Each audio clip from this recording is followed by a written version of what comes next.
How's it going, folks? My name is Joseph Flores. I'm the program director of the Los Angeles Metropolitan Debate League. And today, we've got an awesome debate here for you. As you know, this week is the West Coast Champs Debate Institute happening all week long between the Bay Area Urban Debate League, the Silicon Valley Urban Debate League, the Los Angeles Metropolitan Debate League, and it's our first jump into the new topic in the new year. So thank you to those of y'all that are tuning in live. With that, let me introduce our debaters. We have two teams in this debate. You know how it goes. On the affirmative, we have Jared Burke and Liam Riles. They will be defending the fracking affirmative from the camp files.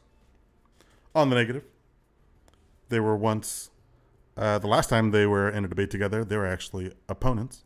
But today, they've joined forces. Isai Ortega and Lena Ho are on the negative. So, with that, we're just about ready to jump right into it. Make sure you're flowing. I'm going to keep an eye on the chat. Feel free to ask any questions. These are expert folks here on the panel and here in the debate. So they are probably going to have some cool techniques that you could probably implement yourself this weekend at the camp scrimmage. Cool. I will see y'all in a moment. But with that, time for the 1AC. 8 minutes on the clock. Are you ready?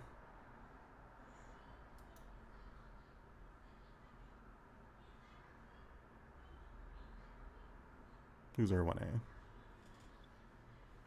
All right. J-Flo, you were muted the whole time, so I was like, when do I start? Okay. Yeah. All right. Is Lena here? I know she stepped away. Oh yeah, I just came back. Okay, cool. Is everyone good? All right.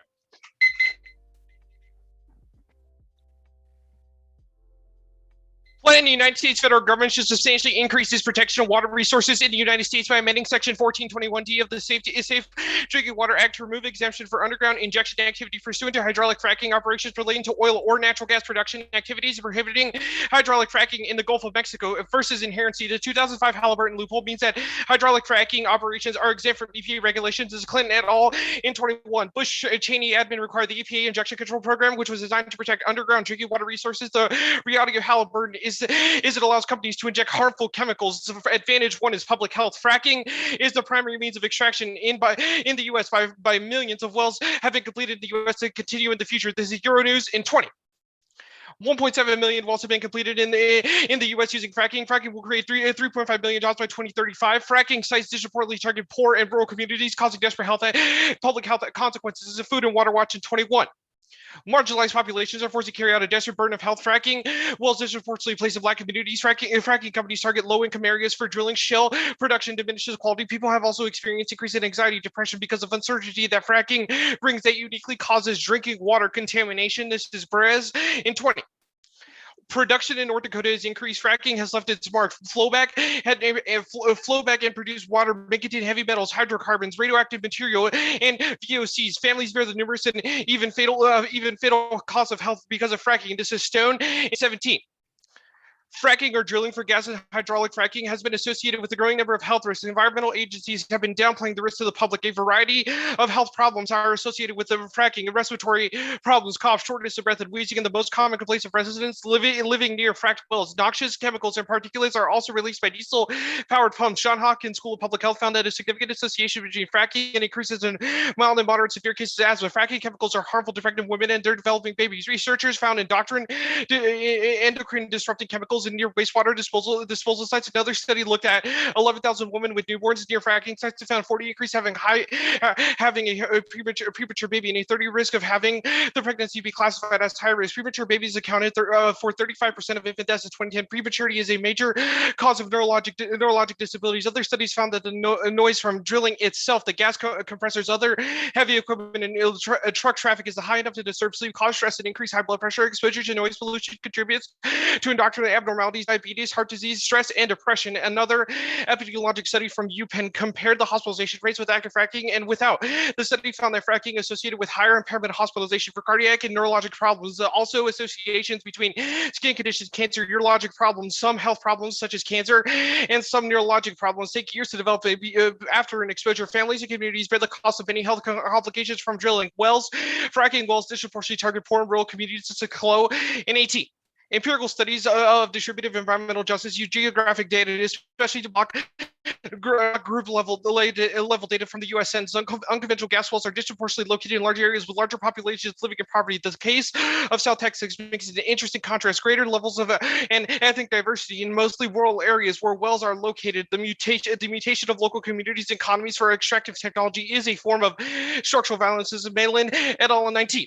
Sociological costs and inequalities to communities. The host extractive activities are significant. Natural resource dependent communities and regions dependent on extraction or processing of mineral energy and or other resources. Over adaptation places communities at risk of structural violence or environmental blackmail. Resource projects eventually wind down. Resident workforces limit the capacity to attract investment in alternative businesses or industries. Natural resource dependent communities are plagued with poverty. This ecological violence against the poor in rural communities must be rejected as a moral imperative. This is Malin et al. 19. Some concrete for environmental injustices in extractive context. Recent efforts to incorporate restorative and recognition justice, creating legal and protective rights of rivers, sheds, and other ecosystems provides one promising way forward. Advantage 2 is biodiversity. Global biodiversity is on the brink, risking total extinction. This is Enhorn in 20. The world is failing to address catastrophic biodiversity collapse that threatens health and security. Human activity was decimating animals and plants across the planet. That threatens human. Biggest driver of biodiversity loss on land is habitat destruction, egg degradation, and contaminated fracking. Water kills biodiversity. Lohan in 19. Dangers that come with fuel extraction that go massive spills. Fracking have consequences for wildlife, but those consequences are very real for the vast suite of animals, including mussels. Still, other species can't take the traffic, noise, dust, and that accompanying extraction operations. All this damage makes sense when you think about fracking's outsized footprint and biodiversity loss threatens human extinction and causes global crisis. This is Plummer in 19. Humans are transforming Earth's landscape so dramatically that many as 1 million plant and animal species are now at risk of extinction, posing a dire threat to ecosystems that are people all over the world that depend on their survival. For a long time, people just thought of biodiversity as saving nature for its own sake. The links between biodiversity and nature, things like food security, clean water in both rich and poor Americas, as these natural landscapes wither and become less biologically rich, the services they can provide to humans have been dwindling. The authors note that the devastation of nature has become so severe that piecemeal efforts to protect individual species or to set up wildlife refuges will no longer be sufficient. Instead, they call for transformative changes that include slimming down agriculture's environmental footprint and nexus solvency. The plan gives the EPA purview over fracking discharge, requires research for impact on fracking discharge, and allows for civil enforcement. This is T-Man and Van at 13. EPA might determine the need for regulations or develop a new approach under the UIC program. One implication of regulating hydraulic fracking relates to citizen supervision. This provision could represent an expansion in ability for citizens to challenge state administration of oil and gas programs related to the hydraulic fracking and drinking water. If hydraulic fracking exemption provision were repealed, if the EPA were to regulate hydraulic fracking broadly under the SDWA, the agency could visibly establish the different requirements to address such differences among states or regions. And that resolves public health. Is a T-Man and Vaughn in 13. The benefits might include increased protection of aquifers and drinking water wells and nationally consistent requirements of information on chemicals used in fracking operations. Requirements for chemical disclosures are widely viewed as beneficial, and that's key to the AFA is key to EPA regulation for testing pollution for some fracking wells in the Gulf of Mexico. That's a true out in 17.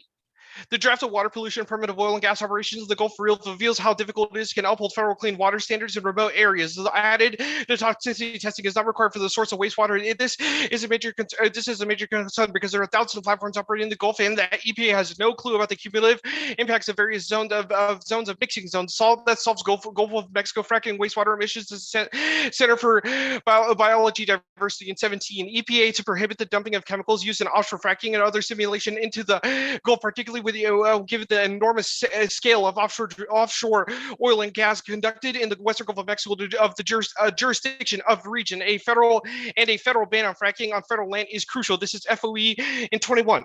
Environmental, indigenous, climate, and conservation groups across the country have announced today that they have delivered more than 2 million petitions. The waters of the Gulf of Mexico are being polluted, which is throwing all life out of balance. It is time for when we human race unite, come together, and take care of our planet, including our communities, wildlife, and climate, and keep oil in the ground. There are already fossil fuels that are developed in the world that can be safely burned. We're looking forward to Biden taking this as a important first step with regular legal challenges. The federal oil and gas problem is nothing but an injustice. President Biden needs to put public lands to the work for the people and the climate, not for the fossil fuel industry.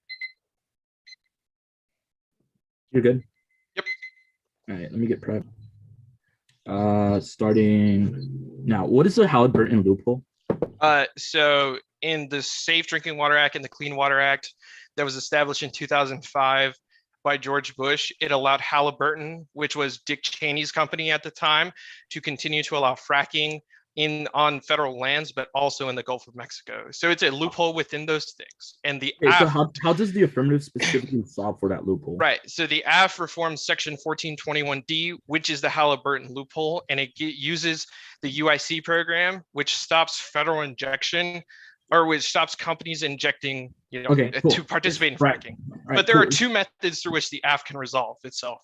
Okay. Is fracking like the unique cause or like the main threat to biodiversity, or yes. Like our evidence indicates that habitat destruction caused by fracking due to like runoff from like natural gas reserves, as well as like the water. What evidence is that?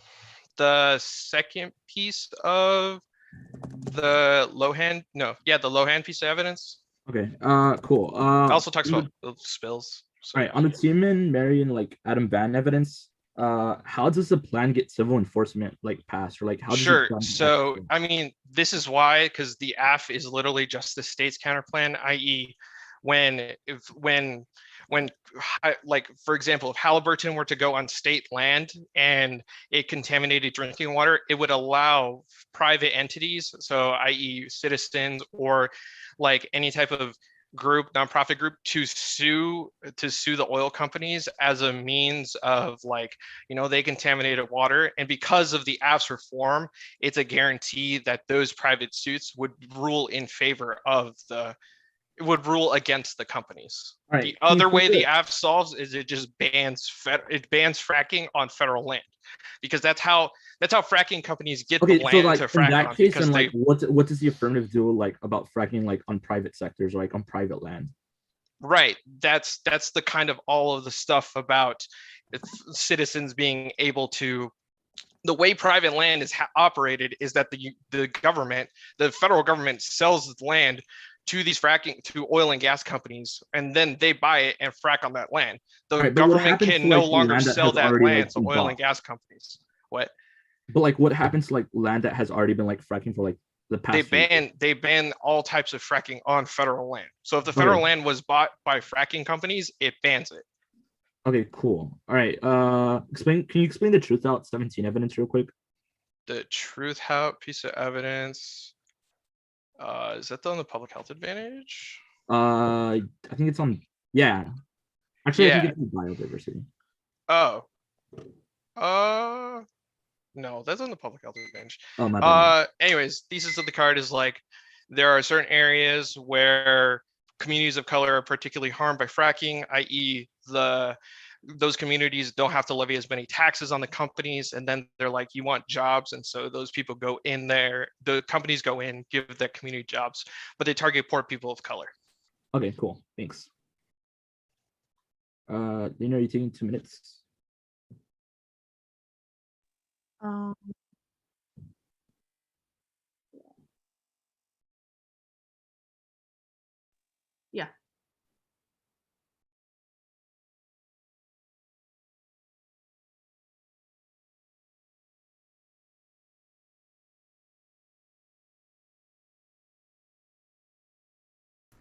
Awesome.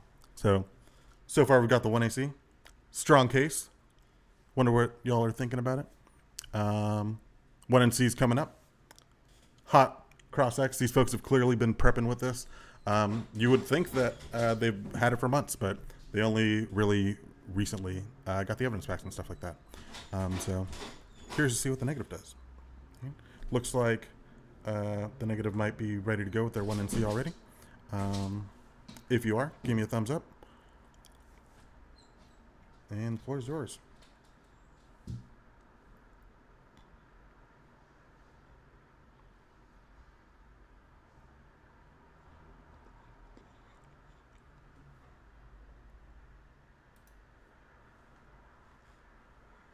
Oh, sorry, taking some more prep.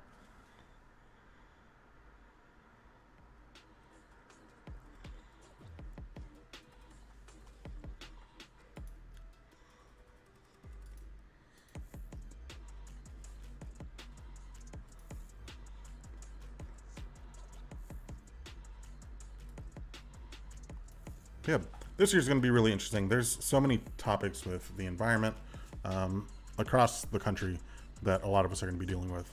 And it's not something that you necessarily think of immediately. But when you do just look just below the surface, it becomes really obvious how important water resources are to and are so integral to our communities. I'm sure a lot of y'all know that sort of sight when you look out by your campuses and there's like oil refineries and things like that that could be impacting the water and things like that. So it'll be interesting to see where this case goes. CrossX kind of already signaled some of the negative strategy, right? The AF was sort of hedging against this idea of the state's counterplan, saying that they already were the state's counterplan. The AF has got some real strong, realistic impacts going on here with community stuff, but they've also got bigger stick stuff with biodiversity.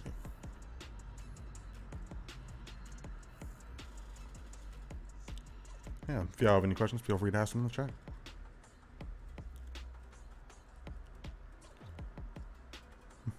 Mitchell Alien asks, are we going to have tournaments in person again? Potentially. So at some point next year, we will be returning to in-person tournaments. Just depends on which schools are ready to have folks on their campus. But that's our goal, at least at Landell. For the folks from Bottle and Foodle, be sure to reach out to your league staff.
For those of y'all watching, I hope your flows are doing well. And if you want to read any of the evidence a bit closer, the evidence is available in the Camp Google Drive. If you haven't been added to that, ask us on the Discord, and we will get you access to that, as well as the other resources from today. For those of y'all that are just tuning in tonight and weren't able to make it with us in the morning, today everyone had their sort of topic lectures to give an overview about what we should expect for this year and this season. There's so many areas when it comes to water policy. Amy did a really awesome job putting together a whole presentation. So when you get the chance, make sure you're subscribed here on the channel, and you'll be notified when we upload that recording.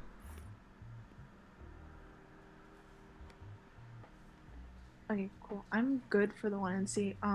Do you want me to just drop it?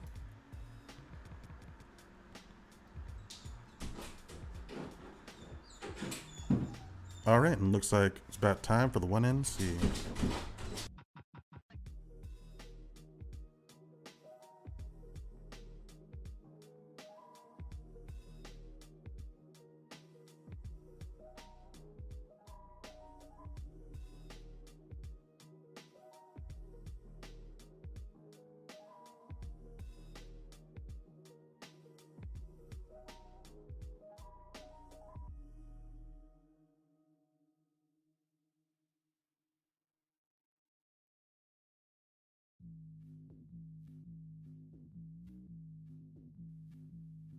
Okay, it's the K, the dissat, the counterplan, then case.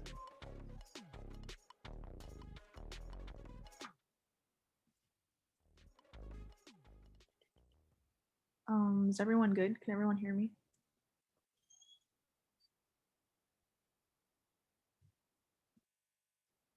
All right, cool.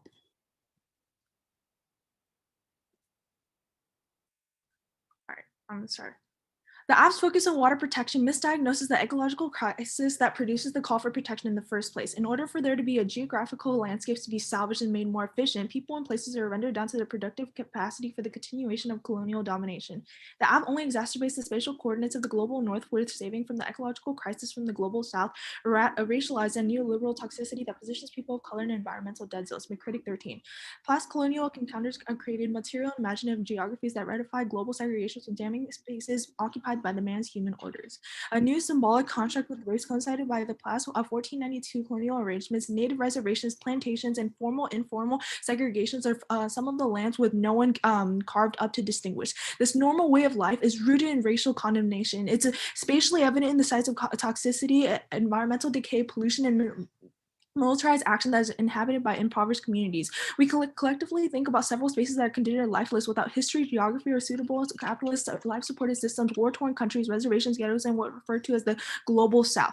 In what way does the colonial logic imply that man's humans, others, them of the US and them naturally occupy dead and dying regions as the caste of the jobless underclasses where members are placed as the functions of waste products in a contemporary global world? Next, the impact is extinction. Neoliberal social organization ensures extinction from resource wars, climate change, and structural violence. Only accelerating beyond neoliberalism can solve this impact. William Schrenek 13.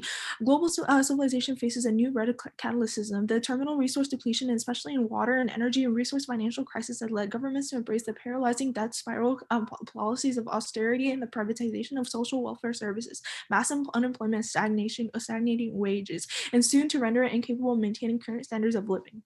Next, the judge should vote negative to affirm an ecological commons, and reclaiming the earth as a commodified global commons is critical to resolving climate change. Only asserting the primacy of commonality aligns interests globally and resolves environmental exploitation. DeAngelis 9.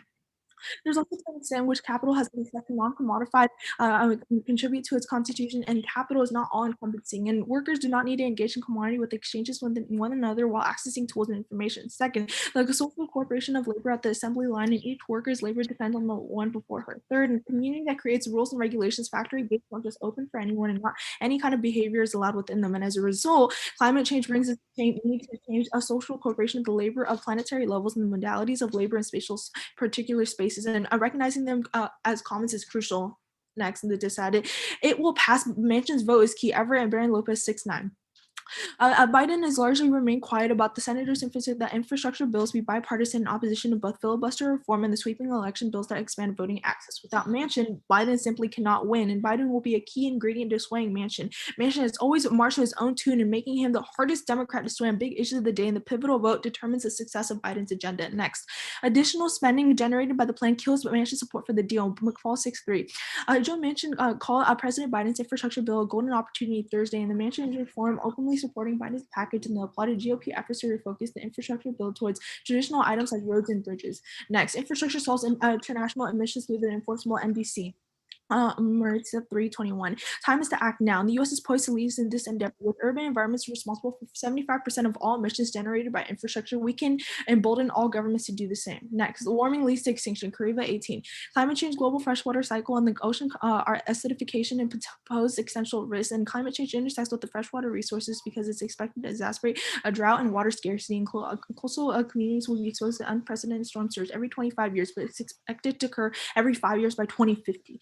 Catastrophic fires can cause humanity off guard, produce a true apocalyptic event, and runaway climate change, runaway perturbations to be taken as a serious possibility, and the feedbacks pretend to meet the greater existential risks. Next, on the counterplan, the 50 states, all relevant territories in the United States, should substantially expand protections of its waivers. States solve better. They can regulate, implement, and allocate funding for water protections effectively. Baron Huck is 19. State governments are essential to have a primary role in implementing water laws, and state policymakers are uniquely positioned and work directly with the municipalities and give local governments flexibility to innovate their water challenge in an effective way to develop the innovative policy and the regulatory policy. State legislators can also advance a sustainable water management by prioritizing funding and to spotlight the important role that the governments can play in sustainable water management by briefly summarizing the promising examples starting in place for potential solutions. Onto case. After the solve, this Grimberg 21. The most notorious oil and gas exemption is the Halliburton loophole, which exempts hydraulic fracking from the SDWA underground injection control regulation. And the shortcomings of the UIC program means that closing this loophole and regulating fracking under the UIC program won't be enough. Next, GLOW regulation solves. O'Scanlan 21. Oil and natural gas operators manage stormwater and wastewater discharges from the sites by the NPDES permits, and the operators must seek coverage in the construction operating permits and compliant stormwater pollution. And regulations require oil and natural gas operators to prepare full prevention control and countermeasures plan, implement controls, and establish BPMs to prevent impact from bodies from tanks and other structures that hold oil to the sites. Next, current fracking precautions are more than enough. Net benefits outweigh or 15. The EPA cites more than 950 scientific sources and finds no evidence about hydraulic fracking being the widespread systematic impacts on drinking water sources. And oil and gas development in the parks must meet their strict federal environmental standards and national park regulations to protect air, water, and wildlife. And banning fracking on all federal land is irresponsible and bad policy. Oil and natural gas development has occurred safely on federal land for decades, while bureaucratic red tape has caused production of these resources to fall sharply. Next, the impact is exaggerated and outdated. Data says species count off is fine. AF negatively impacts conservation efforts. Casella 19. It is aimed at 1 million species are threatened with extinction. Extinction rates of tens to hundreds and times higher than the 10 million years in the fossil records. And all estimates of species diversity need to be reduced by the recognized high rates of species discovery that's maintained by an increased effort. And the high speculated 1 million instead of the 27,000 known threatened species at risk do not contribute to conservation action. Next, adaptation, species adjustment, and migration needs no biodiversity collapse from acidification. 18. Carbon dioxide is triggering chemical reactions that are turning more acidic and making life more tough for marine organisms. In Sweden, a group of researchers said survival in artificially acidic oceans, we had a higher survival rate, and they're more adapted to ocean acidification, and the ocean ecosystem is changing as we pump more greenhouse gases in the atmosphere. Ecological winners will emerge and thrive, and the losers will migrate or die. Next, fracking was not the cause of water pollution, pipeline leaks, and oil spills in the surface. Rami 17. Fracking refers to hydraulic fracking, which is one of the many steps to produce oil and gas. And if fracking occurs to the entire set of activities related to oil and gas development, it becomes easier for advocates to argue that fracking is the cause of high profile and cause of pollution, whether or not cases are the cause of hydraulic fracking itself. How hydraulic fracking has not been the leading culprit. A 2015 study examines this example of 64 water wells in Pennsylvania shows tracking of fracking fluids in local groundwater, most likely as a result of spills by oil and gas companies on the surface. Is there time left? Okay. I think I'm good. I can get across. Okay. Are you good? Oh, I think you're muted. Yeah. Okay. All right. I want to start on the last few pieces of evidence that you read. The Costella evidence says that the impact is exaggerated because we've discovered new species. Does this piece of evidence at all give way to like keystone species that are dying out, or other things like invasive species killing keystone species? We're just talking about the IPBES report, and it's talking about like the threatened species at risk. And we're assuming that like if you're talking about biodiversity and like the things that are going to be dying right now, that report would be most beneficial. Because this evidence, okay, that's fine. The counterplan just says 50 states should increase water protection. That's the text. Does the counterplan ban fracking? Okay, it says that the United States should substantially expand protection of its waters. So does that ban fracking? Here. The counterplan specifically about water management. So the counterplan, okay, counterplan does not ban fracking. The infrastructure disadvantage, Your link evidence is specific to why Manchin does not want increased spending. How does the AF increase spending? When you pass the plan, like it's a federal pass, because like then you need to like increase regulations and stuff like that. So you would assume that like more funding would be needed. Why does that? What is the link between regulation to spend money? In terms of like the EPA also, and like the Gulf of Mexico, no, like you need to increase spending to then like prevent like the pollution in water, no. Well, okay. The AF just bans fracking outright. I'm not sure why that spends money, but I can move on. The uniqueness piece of evidence is from June 9th. Manchin has came out and said that he does not want Biden's infrastructure bill. So I guess why does his infrastructure bill, or why does Biden infrastructure bill still pass? He says that he recently came out and said that he supports it, but only for roads and bridges, and that's why the affirmative would then trigger. Then how can you resolve the impact of extinction if your internal link evidence is in the context of Biden's plan? What are you talking about? We're saying that the affirmative will then trigger the link to Manchin not voting on the infrastructure dissent, and then that causes warming and okay.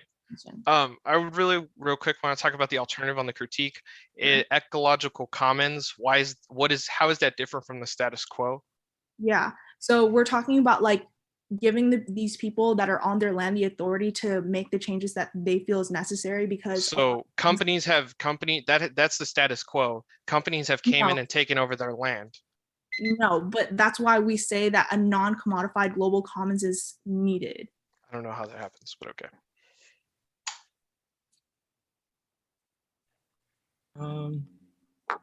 I'll take that time. How much should I take? I think I'll take 2 minutes, and I'll just tell you if I stop. Okay.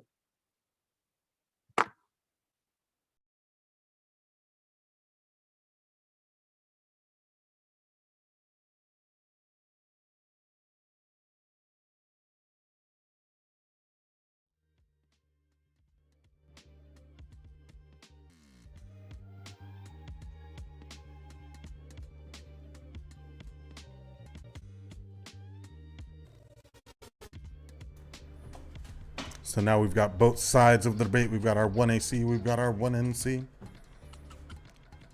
Got lots of places that this could go.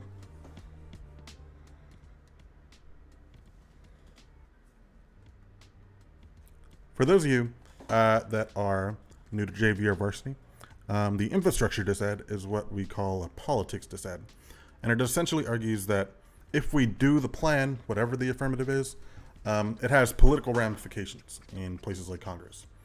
So in this case, it talks about how if we pass the bill, or if we do the plan that sort of creates these regulations for fracking, that hurts the Democrats' ability to pass other bills like Joe Biden's infrastructure bill.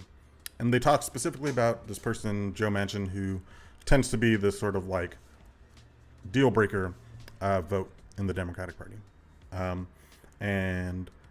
The Democrats have near control of Congress, but Manchin's vote sort of determines whether or not they're able to pass a lot of policies. So it's actually really interesting, like how closely these things all interact with each other, and when you have to consider the sort of political implications of your actions.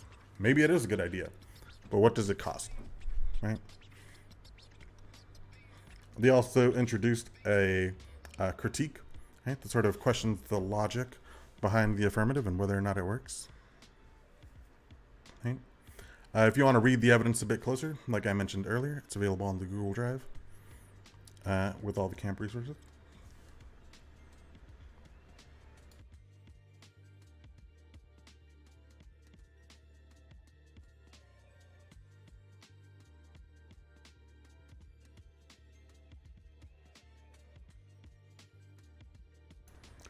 All right, and looks like they're done using their prep. Next up, we've got Liam and the 2AC.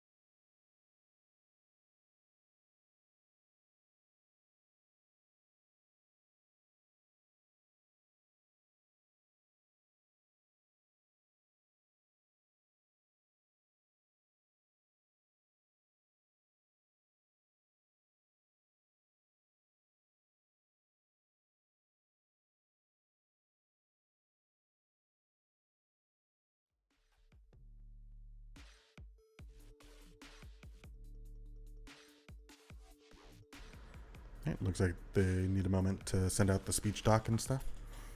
So one thing that you do when you're in your debates is the evidence that you're reading, you share it with your opponent. That way you could read it a little bit closer, because every debater is going to say that their evidence is really awesome, when in reality, you got to take some time to read in between the lines, read the ununderlined. So you always want to have access to your opponent's evidence.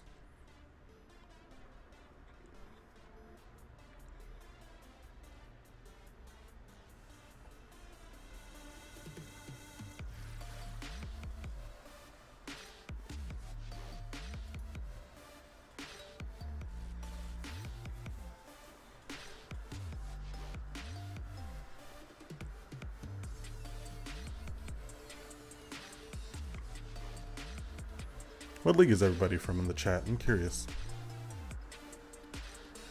Any of my LA folks? Any Swoodle folks? Any Bottle folks?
I'm all good, by the way. Yeah, cool. Give me just a moment.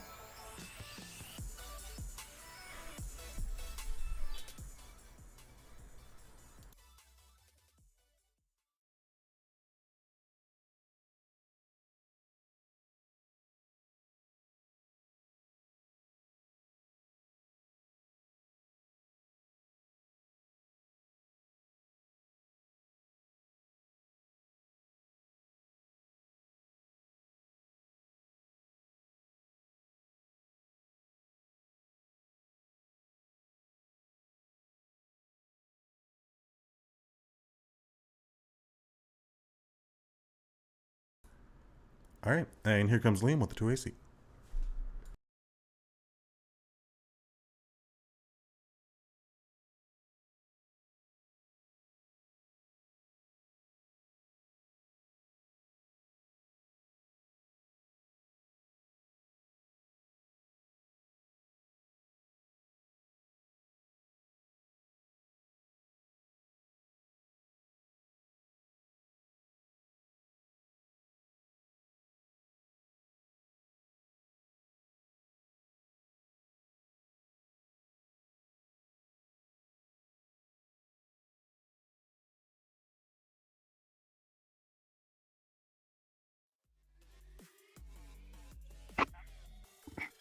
Hey, Liam. You good? You guys can hear me all right? I'm good to go. Okay. I'm going case, advantage 1, advantage 2, K, then the state CP, and then the DA.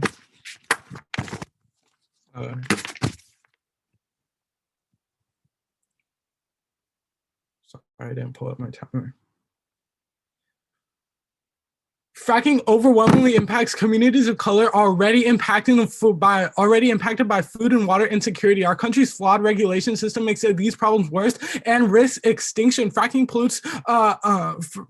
Fracking pollutions are triggering more health problems, and it contaminates drinking water. It destroys the environment. The degradation of biodiversity goes hand in hand with the acceleration of human extinction. We have a moral imperative to reject ecological violence. Only a restructuring of fracking regulation can curb these impacts. impacts. Thus, the United States federal government should substantially increase its protection for water resources and the United States by amending Section 1421D of the Safe Drinking Water Act to remove exemption for underground injection activity pursuant of hydraulic fracturing operations relating to oil or natural gas production activities and prohibiting hydraulic fracturing in the Gulf of Mexico. Advantage 1, fracking has a long-term detrimental effect to air quality and soil quality, water quality, and subsequently health. 1419, fracking controversial because it's fracked area because negative effects can have because the negative effects it has in the air quality of fracked areas, and one of the main pollutants reduced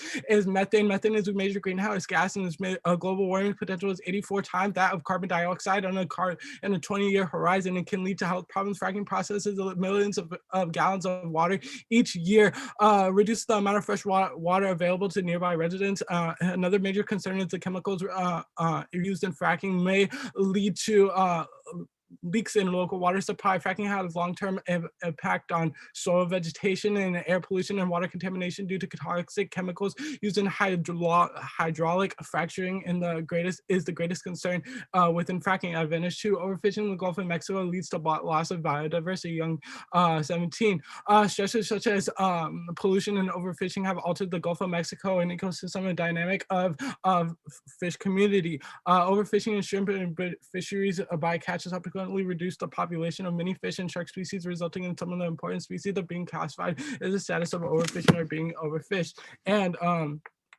status quo regulation does not solve.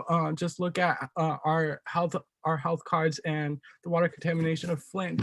It's been going on for so long, and it just the status quo doesn't solve. And extend Lohan 19, it's not only the water contamination that builds that destroys the environment, it's also the noise, traffic, and dust. Onto the K framework outweighs the implementation of any alternative must defend the uniqueness and material solvency. 1, fairness moots 8 minutes of the 1AC in favor of academic vacuum. 2, clash eliminates incentive for nuanced research.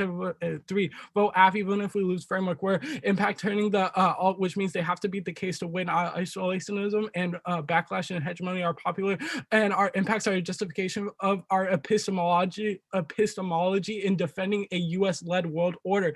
You can evaluate the consequences of the plan if the plan results in doing something good by preventing biodiversity collapse, it justifies it as a result of doing something good. Studying the state is key to effective environmental protection and justice. Mixed research methods are good. Do it at 16. There are good reasons for affirming significance of the state for environmental and political policy. First, the most obvious, state still matters. State structures political, economic, and social interaction, maintain legal framework in the environmental domain, system and national regulation remain foundation environmental management practices. State agencies are significant elements in the ecology within a political interaction. The state institutions are continuously internally and externally are continuously contested internally and externally, nor should the state be considered a single ununified entity, rather a fragmented, self-contradictory, and only partly coherent. That we therefore tend to disagree with the perspective that we see the state as axiomatically anti-environment.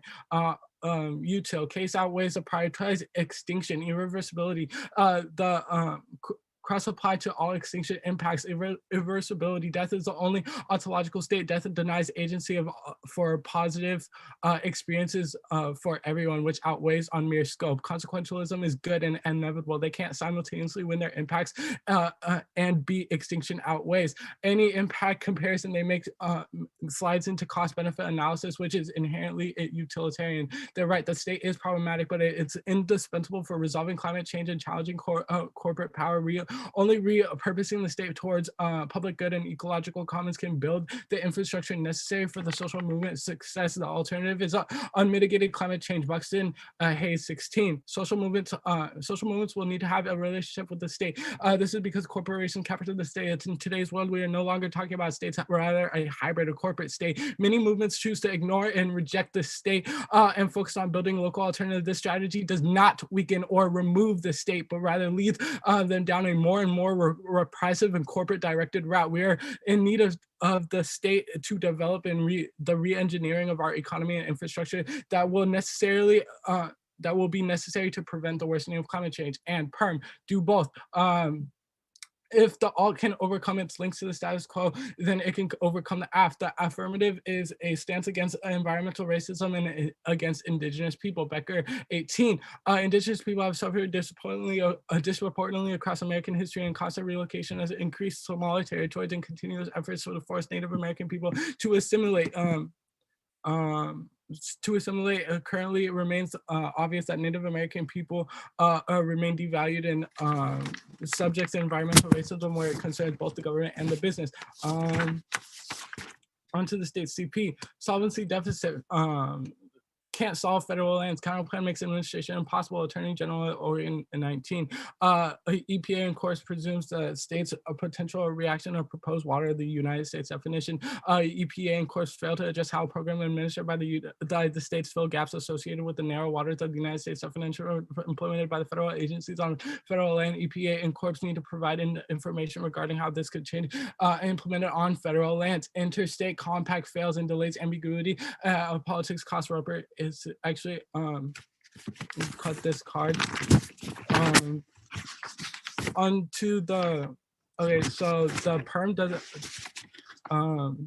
the counterplan doesn't solve the impacts of the affirmative, and the counterplan claims that states regulate better, but propose no plan or show you how they will regulate better. The affirmative proposes a plan. That means you have to vote on the perm. Perm do both.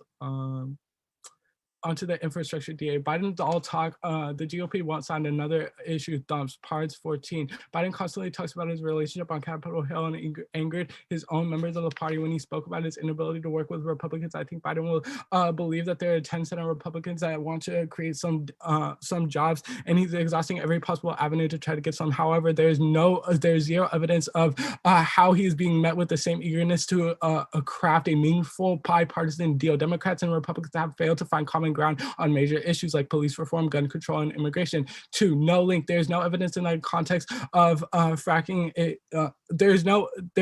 In their evidence, there is no context of fracking. It's just vaguely about water policy. And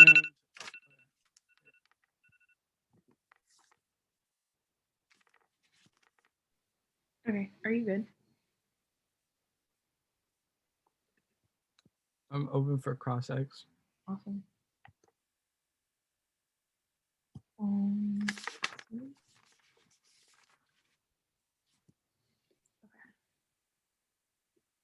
How does the affirmative have access to the permutation? Oh, I'm so sorry. I couldn't hear you. Oh, you're good. Can you hear me now? Like a little bit? Yeah. I was realizing my volume wasn't on this whole time. Oh, so you're good. I think that's why. You can hear me like regular, right? Yeah, okay. Okay, cool.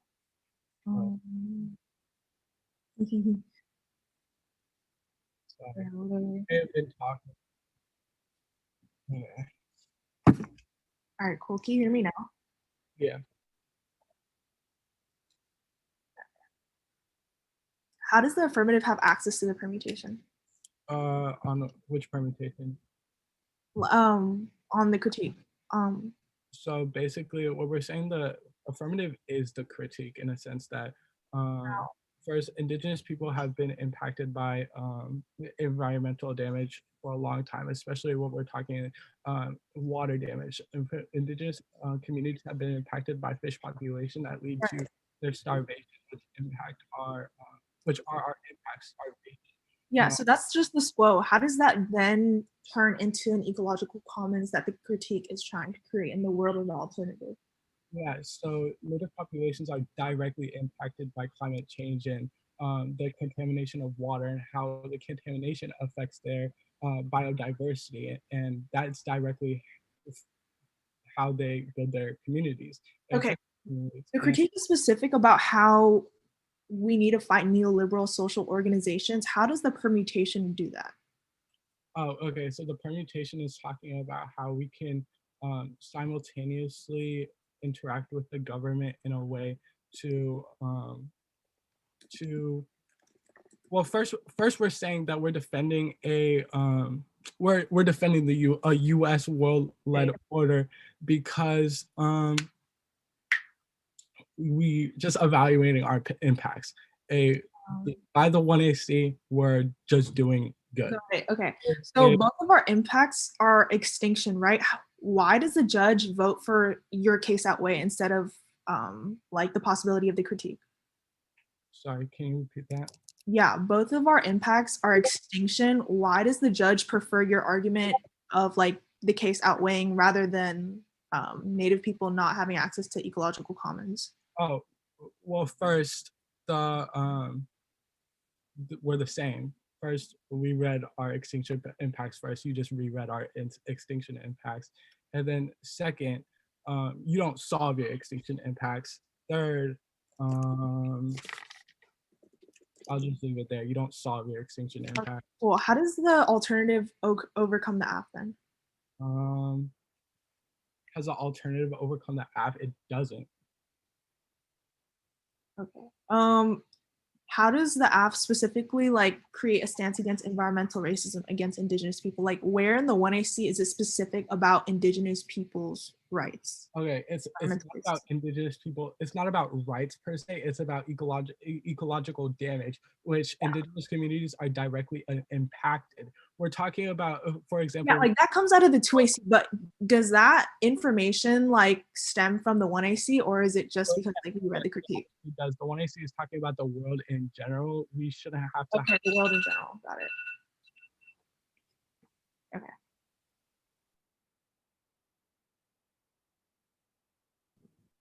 Taking prep starting now.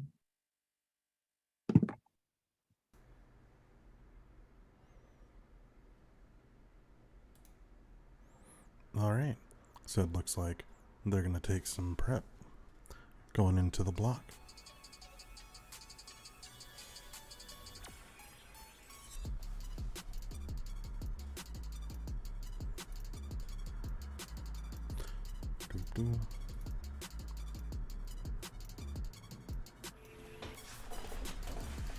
All right, so it seems like folks are starting to find some more points of clash here, right? Do we need an overhaul to how we approach this situation, right? The K kind of says that we need to change our relationship with what it means to be environmentalists and to protect the environment. Meanwhile, the AF wants to sort of focus on the impacts of fracking and things like that, but Lino's trying to get at something important here, that they both end up in the same place, at least they claim to, with these extinction impacts. So with these kinds of debates where you have similar impacts on both sides, it's always going to be a question of not who has the bigger impact, but who has the stronger internal link to those impacts. Hopefully, as the debates start to narrow down, we're going to see a lot more comparison and internal link work. Okay? It's really easy to claim big and bold impacts, but it's a lot harder to do the work to build up to those impacts. So which way are y'all leaning, or which way are y'all feeling? Is either side persuading you yet? Let me know.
All right, looks like it's time for the 2NC, the first part of the block. All right. Real quick, just for roadmap, I'm going to go critique and then I'm going to go on case.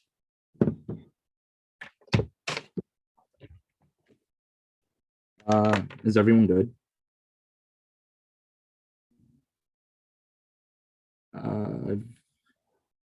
Okay. Right. Going on framework first. Starting now. Extending the rule of the ballot, we say that the judge should vote negative to affirm any ecological comments. We argue that reclaiming the earth as a non-commodified global commons is critical to resolving climate change. That was the alternative. And we say that that's the best way to evaluate the entirety of the debate round, because as seen throughout the transgression of the debate, we argue that the affirmative in itself is using the interests of like the peoples as is using the people as a commodity and as a resource. That's an inherent problem that they never address. We say that they argue that their interpretation they say that fairness is incredibly mooted towards the academic vacuum that we exploit. However, that is just entirely not true, because we specifically argue that like for the fairness debate, we have two specific answers. We say that defense, they had infinite time prep to construct the best justifications for their lunacy. We found out that we were going to debate at 11 a.m. That means that they should have had the time to even come up with arguments. That means that they should be able to defend it. We say that the incursion to that, we say that their attempt to hold a superiority defense of the U.S. Federal action is indicative of a set of moves that co-ops the entirety of the critique. That means that like the affirmative in itself is replicating the same instances and problems that exist in the status quo when it comes to the critique. And we say that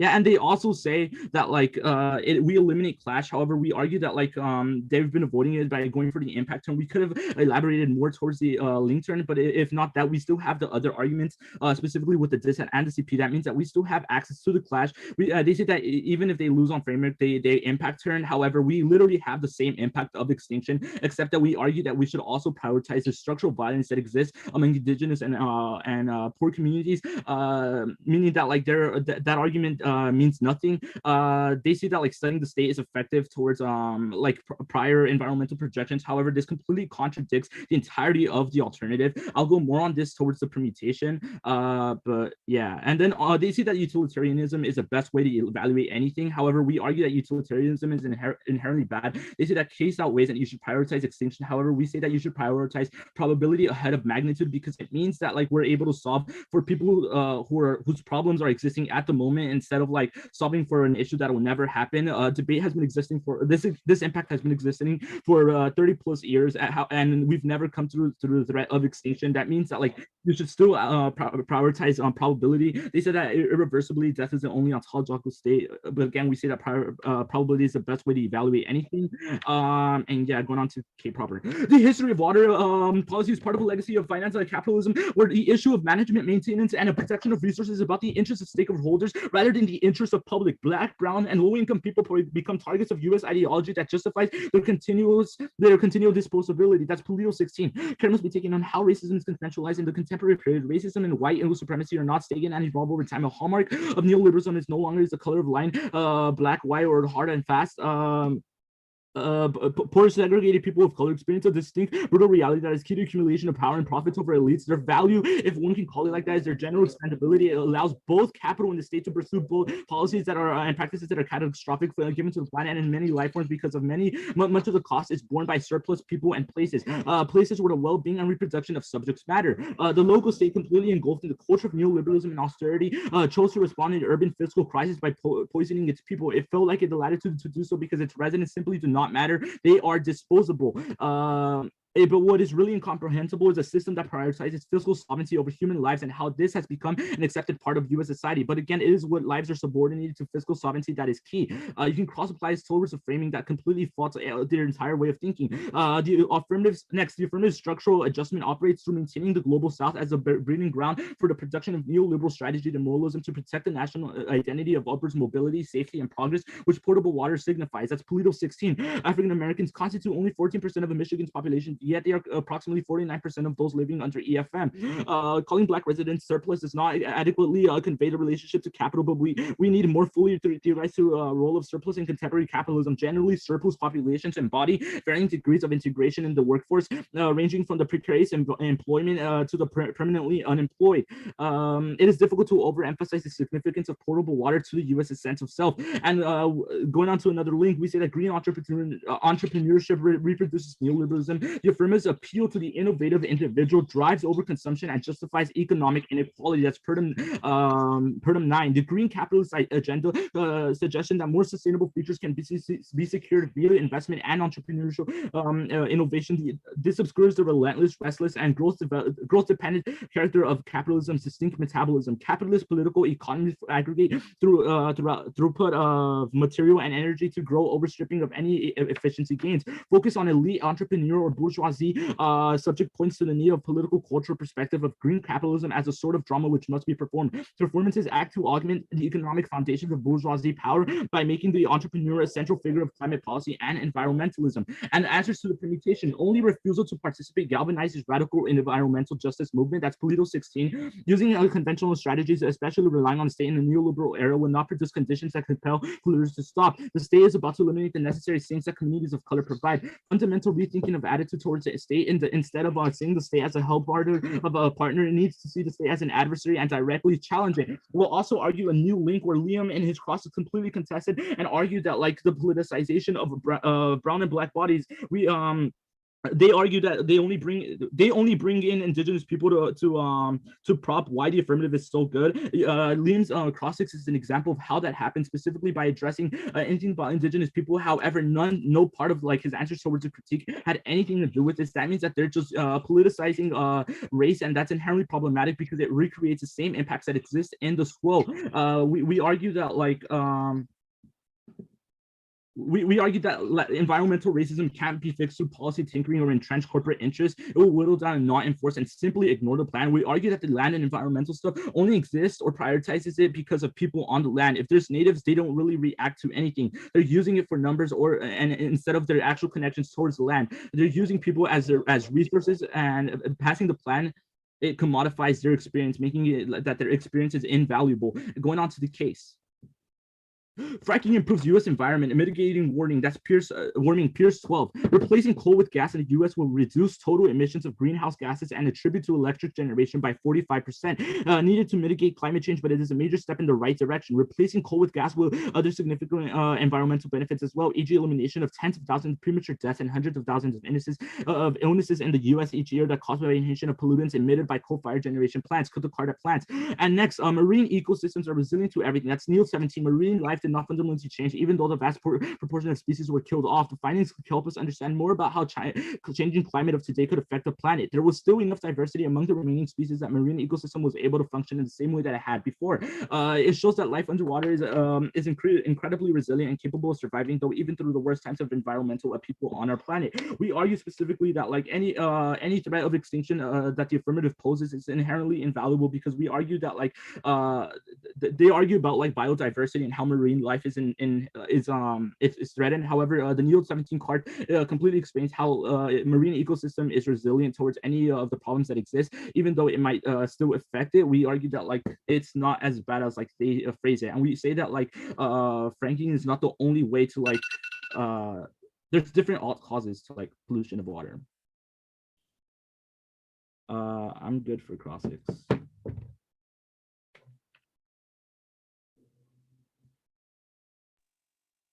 All right. When we're talking about on this conversation of environmental diversity and biodiversity. My bad, I didn't start the timer.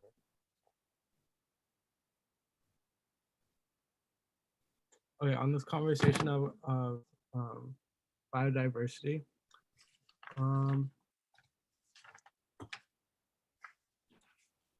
First of all, what's the plan of the alternative? The alternative? Yeah. Yeah. Let me read it. No. So, who's the actor? I mean, the actor. We just argued that like like I guess like society as a whole should reclaim Earth as a non-commodified like global commons. We argue that it's best to like find commonality within the public interest as opposed to like through capital biases that's inherently indifferent towards the like anything that exists in the status quo, because as opposed to like aligning ourselves with like I guess corporate interests, we assign ourselves with like the interests of like global and environmental Yeah. interests. And how does that not exist already? Yeah, we specifically outlined that like as opposed to like voting for like things like that corporations like that serve the best interest for like corporations, it should be for the goodwill of the people. So like that isn't directly existing towards the status quo, because we're still seeing all these various issues where like I guess corporations find a loophole towards like many issues that like revolve around water or like even like any environmental issues. And while we're busy ignoring the government and leaving the government out of the alternative strategies, how does that stop corporations from further, what's the word, integrating into the government and making our environmental crisis worse? I didn't understand your question. Can you repeat it? How do we stop, while we're busy ignoring the government, not putting them in our plans or using them? How do we stop corporations from infiltrating the government and making our situations worse? Yeah, the critique isn't entirely about that. What we're arguing in the critique is more about how like private corporations or like the state as a whole has like inherently kind of ignored like the interests of the people. So like I don't really understand your question. Like, oh, okay, so what I'm saying is how when we ignore the government, how do we further protect the interests of the people if corporations will continue to work with them? we don't argue entirely towards an anti-government stance. We just mostly argue towards an anti like environmental racist stance. So like we don't completely ignore the government. It's just more of like kind of opposing like the government's policies, In our like the failures that they have. in our Buxton Hayes card, we explain how not including the government in our environmental strategies only further emboldens companies to work with them. So how do we further protect? Yeah, again, we don't completely ignore the entirety of the government. Like we still acknowledge them, and like to some extent, like are like kind of work with them, but actually like scratch that. Never mind. We're just saying that like how do I say it? Okay, we're still cooperating with the government. Like that's what we're saying. It's fine. My bad.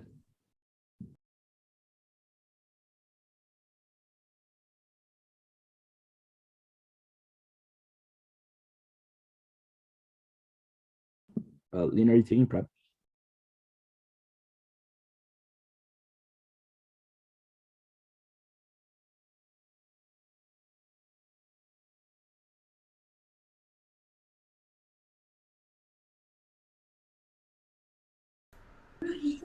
Okay, sorry.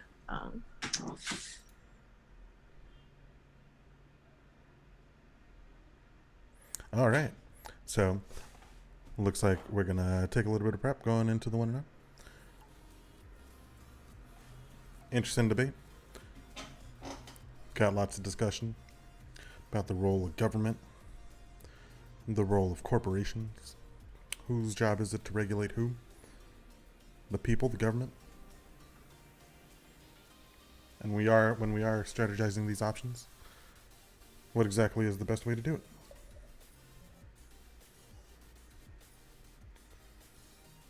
Have y'all ever been involved in any climate activism or anything like that? These are very real subjects that we're going to be learning about this year that impact everyone's lives sort of day to day. So I want to reiterate some of the stuff that Brooke was saying at our opening ceremony today, that we hope that what you learn in debate you take with you to change the world. Because these are very real issues, right? This debate isn't just like made up stuff. It starts with real things going on out there. So hopefully you take what you learn here and become all the better strategists, combating all of our social ills. Okay. While we're waiting, I want to give a quick shout out to all the novice in the chat. I noticed some of y'all might think this debate's going kind of fast, and it is. No worries. Don't worry. It gets easier the more you practice. So if you felt like this debate was too fast for you and you're a novice debater, don't worry. This one wasn't necessarily meant for someone at your skill level. You'll get to this point eventually. But tomorrow we have one specifically for novice debaters. It'll be about the files that you will be debating, which is just the fracking part of this case, not the disadvantage or the critique or any of that other stuff. So check us out tomorrow. And I feel like you'll enjoy that debate a bit more. But for now, thank you for tuning in and challenging yourself to play with the older folks.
Angelina wanted to say that they learned about a topic. They learned a topic about this where there was this town and the water resources were near a chemical plant and the plant leaked and all the stuff and all the people drank the water got cancer. Very interesting topic. Yeah. So that's definitely a core part of what this fracking app is talking about. Right? When we have these sort of things that are so destructive to the environment, it clearly affects the water and the neighborhood for who knows how long. If you're a coach and you're watching this, Dr. Jarvis is actually working with you on a specific case about the impacts of drilling and these kind of things, drillings and refineries and fracking on water specifically here in California. So you'll have that, and students, your coaches will be able to bring that back to you. Right? Sometimes when we have policy debates, we talk about these big national topics that like Biden and Congress and the White House, and all those are cool and important. But this year specifically is actually something very common that happens here in California across the coast, whether you're here in LA with me or up in the Bay Area with our friends over in Bottle and Foodle and all the other leagues up there. So, yeah. So, Angelina, thanks for sharing that. I think the stuff that you learned when you looked up that topic are probably going to become relevant at some point this year. Those are going to be some interesting facts to sort of back up your debates with. Thank you for your unique perspective. And shout out to Nuriel. Thank you for encouraging the youth. Hope you're having a good time with us this week. I know you've been doing a lot of debate stuff over the summer, so glad you still got the energy to be at camp.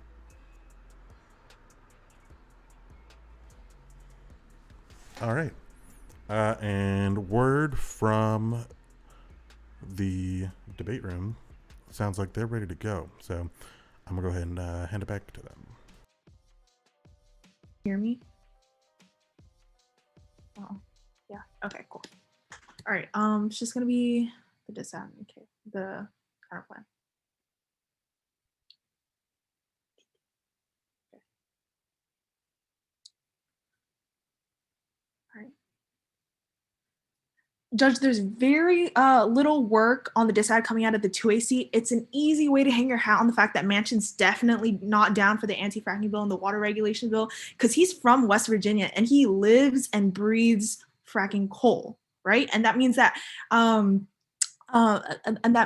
warming is exacerbated, and then climate change then causes extinction. And you can draw a very clear line to where those things happen. If you want to do more work on this page, then by all means do it. But the one argument that they have is from an opinionist columnist talking about their daily takes on what's happening on the Hill in DC. And the only other argument they have is like that we're vague about water policy. But that's enough to trigger the link because of how strict the affirmative wants to be on the EPA and how the affirmative wants to give people the power to win civil lawsuits. And this will definitely catch Manchin's attention and then cause him to shut down the bill.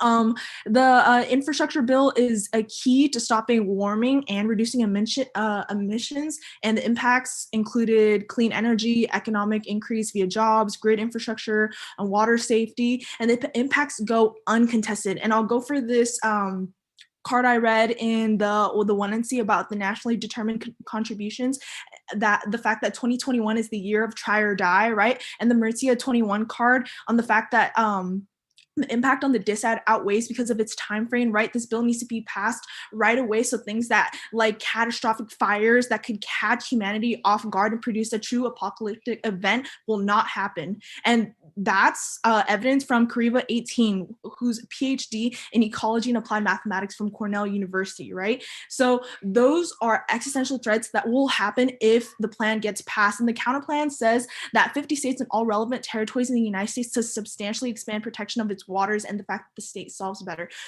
Judge, you need to prioritize any risk of the impact on the dissad because any risk of warming means Black and brown people are affected first, and environmental racism is already happening. So imagine if then warming increases, then extinction is more relevant because the world is overheating and Black and brown people who are already on the back burner when it comes to environmental issues will have to deal with hotter lands, more Superfund sites, an overall worse version of the squo. And that turns their case. And it's also the reason why the perm links to the net benefit, because it still includes federal action. It doesn't shield the link because the federal government still acts at the same time, not after the states do something, which means lawmakers can't blame their choice on the states. And two, the permutation fails because the federal government and the state authority are not compatible and causes regulatory confusion and industry backlash. That's Troutman 21. Federal enforcement displaces state enforcement either because the federal government demands primacy or the more federal involvement and then elongated negotiations after state relationships with the regulated community and enforcement driven by policy choices and metrics choose to create tension with the regulated community. Three is sequencing is key. States need to flex their power by acting without federal guidance. That's Gustafson 21. Orders without guidance from the federal government, state governments are flexing more power without a check on executive power. With this increase in federalism, more opportunities in countering overbearing federal government overturned undemocratic measures and resulting in an increase in state autonomy and therefore increasing federalism and a key to prevent democratic erosion. Next is the fact that environmental regulation causes federal follow-on.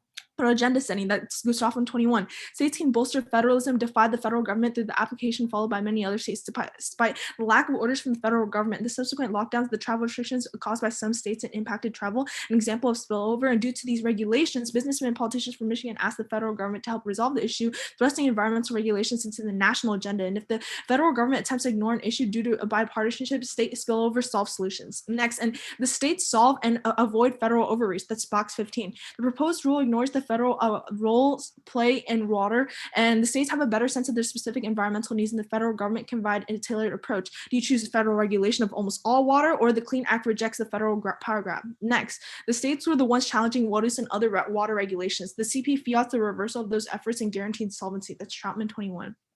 State AGs have been taking the lead in challenging regulations, and the dramatic expansion of federal power and the Clean Water Rule came with the state's traditional authority over local resource stewardship and land use. And for that reason, AGs quickly challenged the rule in federal trial and appellate courts and quickly saw success. Two separate AG-led coalitions joined by industry and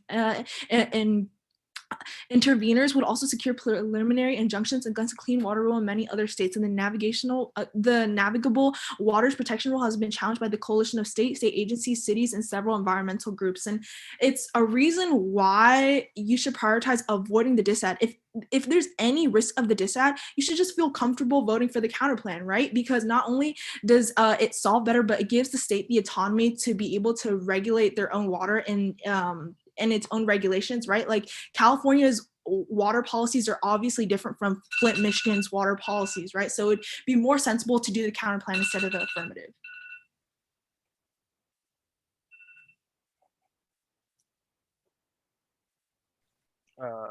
Prep.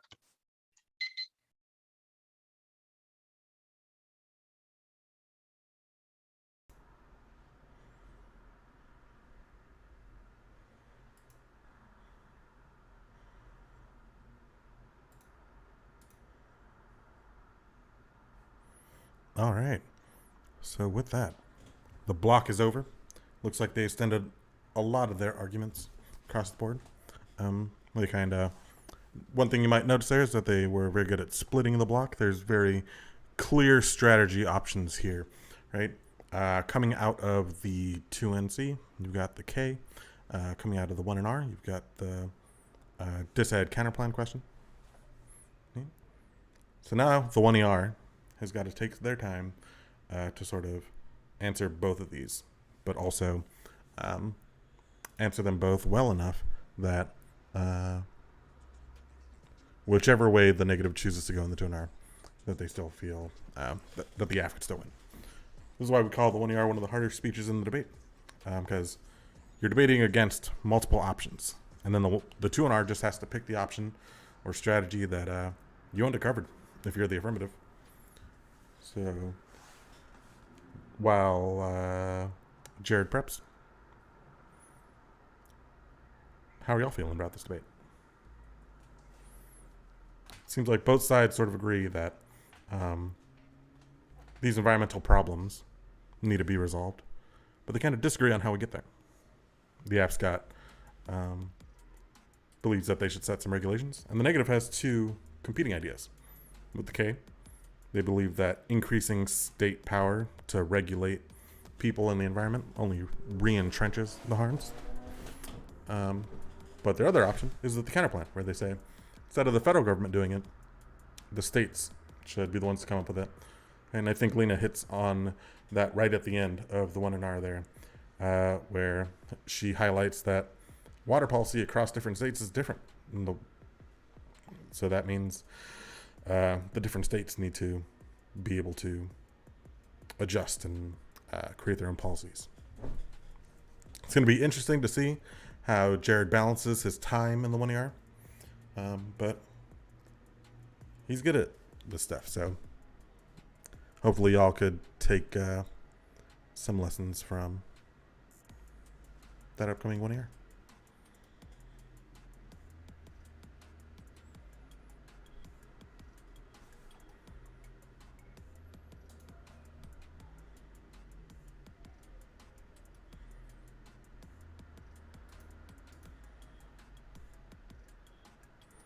Cool. All right. So it looks like Jared's ready to go. Time for the 1ER.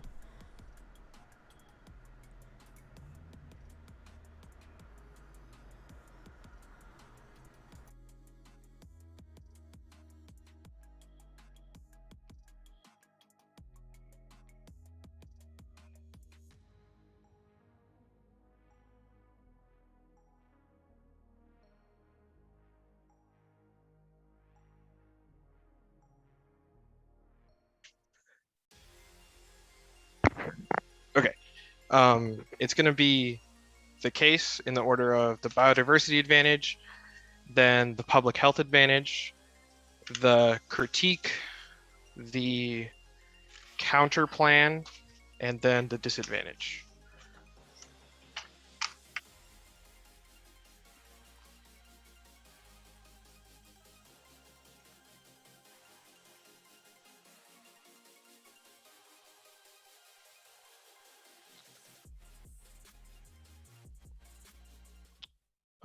Okay. All right.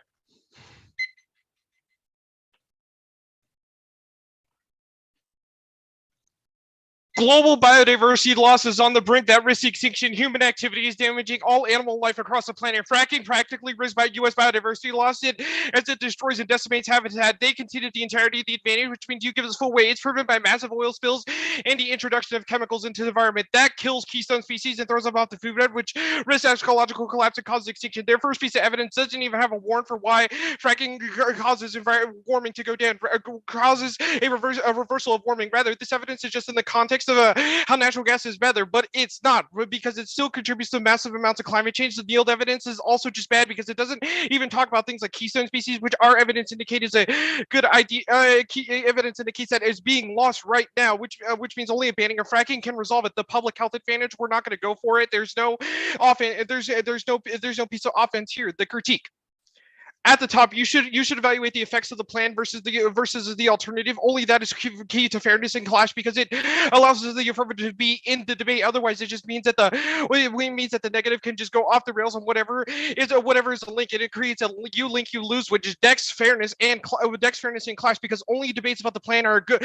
Only debates about their plan kind of give us a window of what the debate is about. Any other thing moots the entirety of the 1AC and has them always be a speech ahead, which means that fairness should come first, and even under their model of framing, we can still win because we have said that extinction outweighs, and the alternative cannot ban fracking, which means that it's only a risk of try or die for the affirmative, because global biodiversity is on the collapse, even if the alternative is already the status quo, i.e., building an ecological commons. It was done by people always trying to create and take their land back, but it always resulted in companies like Halliburton, Shell, and ExxonMobil creating and coming and taking their land to frack on it, which means that only the AF can resolve a specific harm of the status quo. Their arguments about utilitarian is bad. Hello, you also read extinction, so it doesn't matter. The two Polito pieces of evidence don't have an explanation for why these are links to the affirmative. Control F all of the you can control F all of the closed captioning, and none of the 2NC talks about banning fracking or the plan, which means that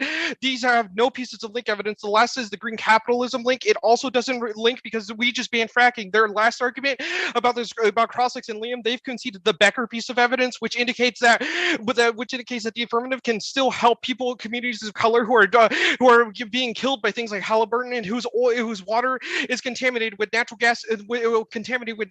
Only the F can resolve those things. The alternative cannot. The counterplan. Oh, real quick on the critique, the permutation is justified. When Cross-X, they say that they also use the state, which means permutation do both resolves it. Their one piece of Polito evidence doesn't give weight to that, and they've already said the state is good, so the permutation can resolve better than the alternative, the counterplan.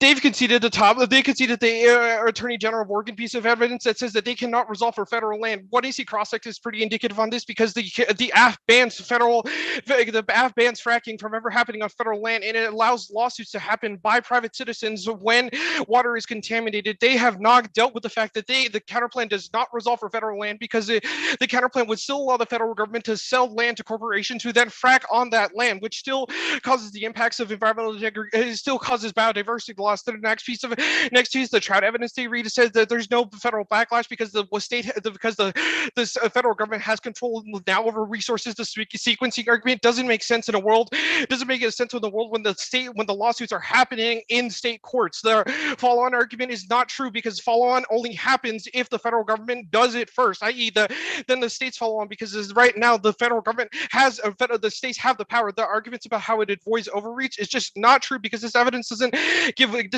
give weight to the way that the AF would create things like lawsuits, even if they've conceded the solvency deficit at the top of the 2A seat, that the counterplan does not ban fracking. It just increases protections on water resources. So even if the counterplan cannot resolve any of the affirmative, to go to the disadvantage, the disadvantage is pretty lightweight out of the 1NR, because don't have a single piece of link evidence that talks about fracking, nor is the entirety of the 1NR about fracking, which is what the F is. They don't have an answer to the Parnazev just says that is by an opinion author. Well, even if it's by an opinion author, sorry, your uniqueness piece of evidence. Our evidence indicates that Biden is all talk, because Mnuchin said he will not agree to Biden's bill, but will agree to a kind of watered down version of the bill, which means that they can't resolve their impacts about warming, because their internal link evidence is in the context of Biden's bill, not Mnuchin's bill, which means that even if warming is inevitable, even if there's no link, because winding way, and it means that it takes a long time for the bill to get to Biden's desk. All right, I'm gonna take prep.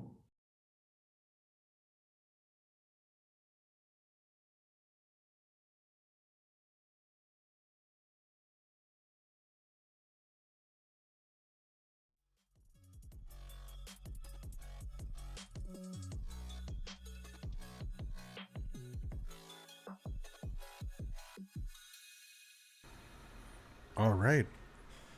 That was the 1AR. Was able to get across all the boards. Right? Some strong use of line by line, some direct comparisons. Right? Notice at this point in the debate, we're not reading much evidence, but reading into the evidence. Right? We're sort of contextualizing it.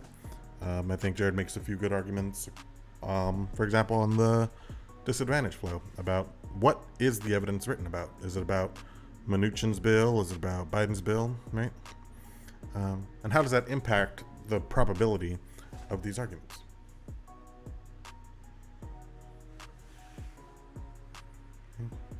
So the whole debate's come down to this.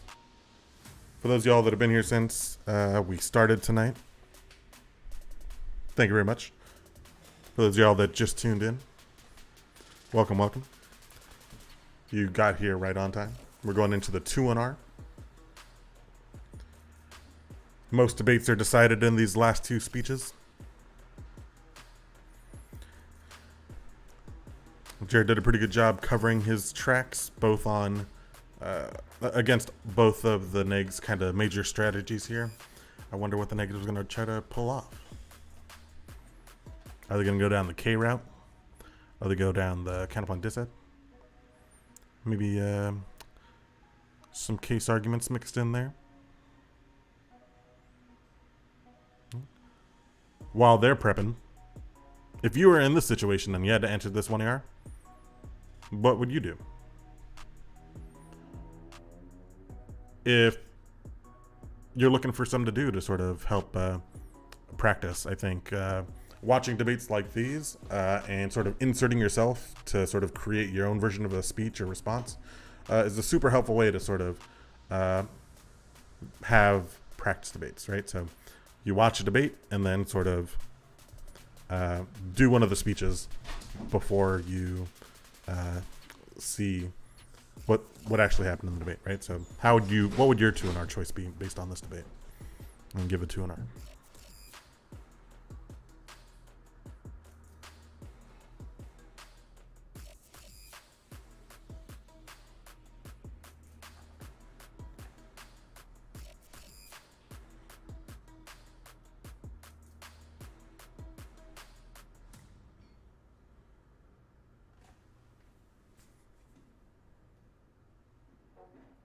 Hope everybody's enjoying their week. We're one day into our... I'm good. I think that was Alright. time. Well, only thing is y'all are kind of laggy. Can you guys hear me well? Okay. No, it's just that like my screen is like lagging.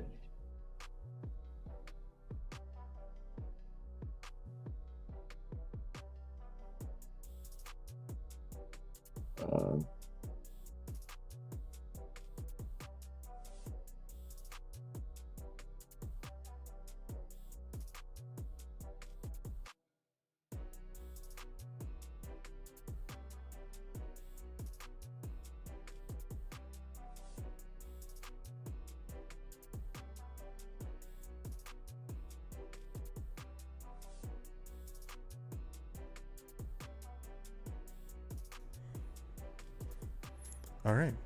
So it looks like we're hitting a small technical difficulty, but one that's easily resolved. So we're going to go ahead and take a little bit more prep.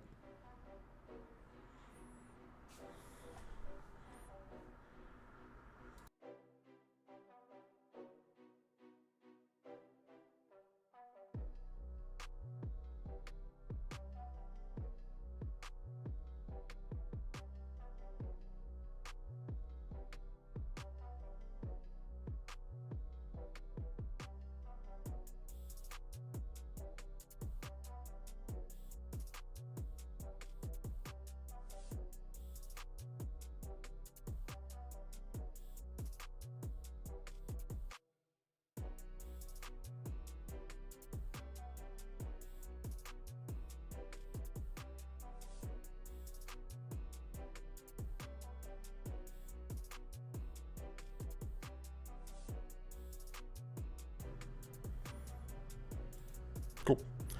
So our next speaker is restarting their Zoom, but while he's doing that, we still got the other debaters and folks here in the room.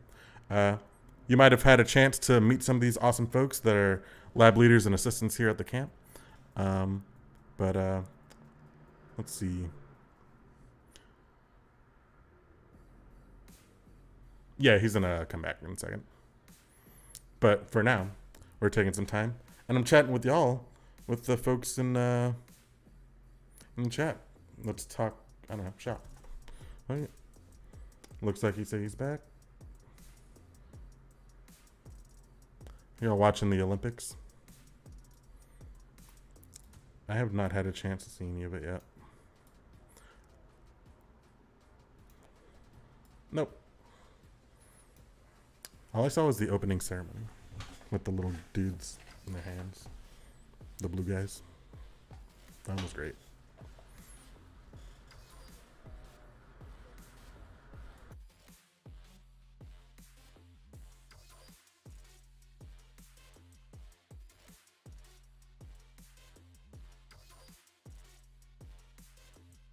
Good.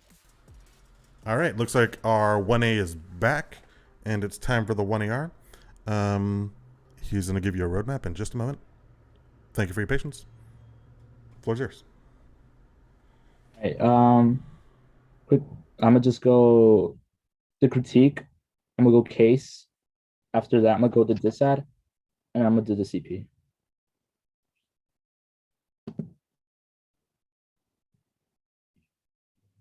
Is anyone not ready?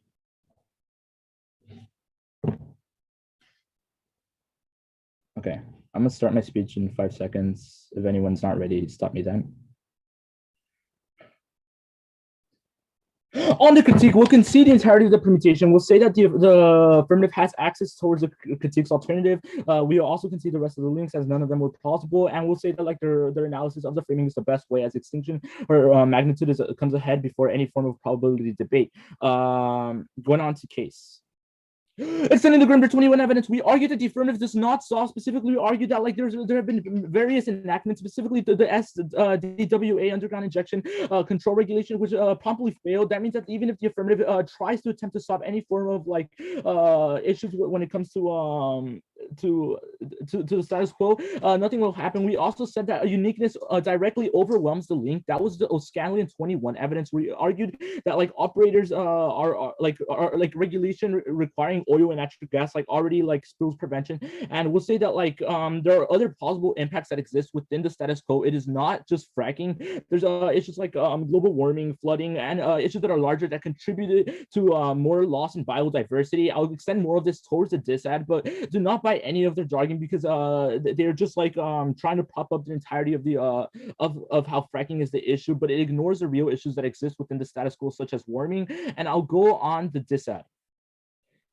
There's very little work coming out of the 1AR in the disad. We say that that Manchin is definitely not going to drown in any anti-fracking bill and water regulation when he is already pro like West Virginia, and like he's pro corporation. We say that they do very little work or are very vague when it comes to water policy, specifically because there's nothing that like that, because like even the most vague argument when it comes to water policy is enough to trigger the link because of how strict Manchin is and how they want it to be with the EPA. We say that the affirmative wants to give people power to win civil lawsuits. This catches Manchin's attention, and that will immediately shut down the bill, because Manchin is opposed towards any form of additional funding. That was specifically the McFall 0603 evidence, where we specify how like Manchin was willing to cut a deal, but additional spending proposals are already augmenting the bill or postponing it from actually passing. We see that the infrastructure bill key is key to solve for any forms of warming and reduce emissions. That's inherently not better, because we argue that like warming is an issue that comes before any form of fracturing. They completely dropped this argument coming out of the 1AR. That means that this is the only way that you should evaluate the round, because we say that like warming comes first before fracking, and we say that like the entirety throughout the entirety of the debate, our impacts go completely uncontested. I'll go for this. We say that like in 2021, it's try or die. That was the most disclosure evidence where we specify how like even like the small instance of like a tree burning is like burns like thousands of miles, especially when you can see this in California. We say that like biodiversity is more damaged through warming than it is through fracturing. They've considered this coming out of the 1AR. That means that that's the only way for you to evaluate any of our impacts, because both of our impacts evaluate the loss of life and how extinction it's completely plausible. We say that the impacts on the DISAD are more plausible than anything that is situated when it comes to the case.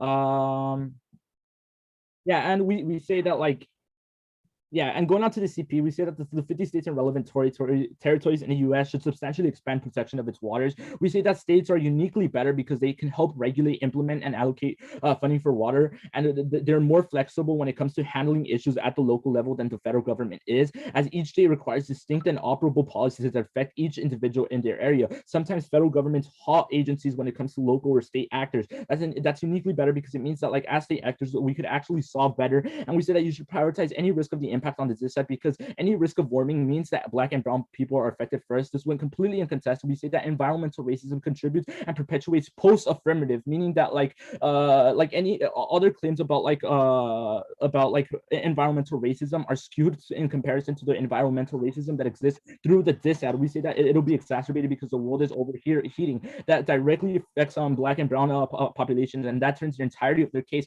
We say that the risk of extinction through the DISAD is much higher than it is with the affirmative because warming has been the bigger issue than fracking itself. Again, this one completely uncontested, and they say that we won't solve for fracking. However, through the CP, we argue that the states take care of that issue because it's more plausible through them and better for them to solve, as each state has its own separate policies and can solve fracking later or better. We say, although we don't specify that it happens right now, there's a possibility that the states could actually implement it later. That's why the CP, the statement of the plan says that like the 50 states should substantially expand the protection of its waters. They dropped the entirety of the impacts on the DISAD, and they conceded the permit, but even if they extended it, which they didn't, we say that the permit links to the net benefit, and it still includes federal action, and it doesn't shield the loop because the federal government acts at the same time. We say that the permit uniquely fails because state authority are not compatible and cause confusion in regulation, and they completely dropped the permit. So vote affirmative. Vote neg, not affirmative. Vote neg.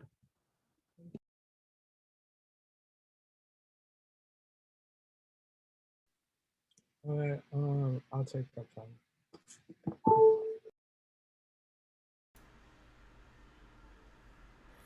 All right.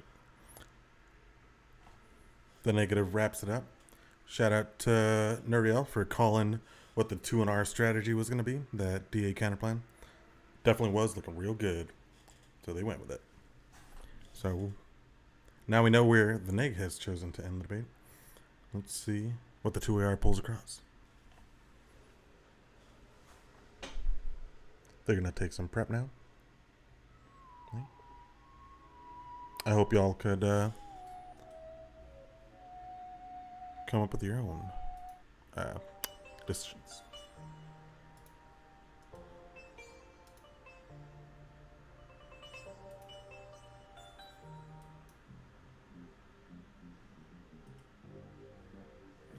All right. While they're prepping, I actually have a surprise for the chat. For those of y'all that were here and watching the whole debate, if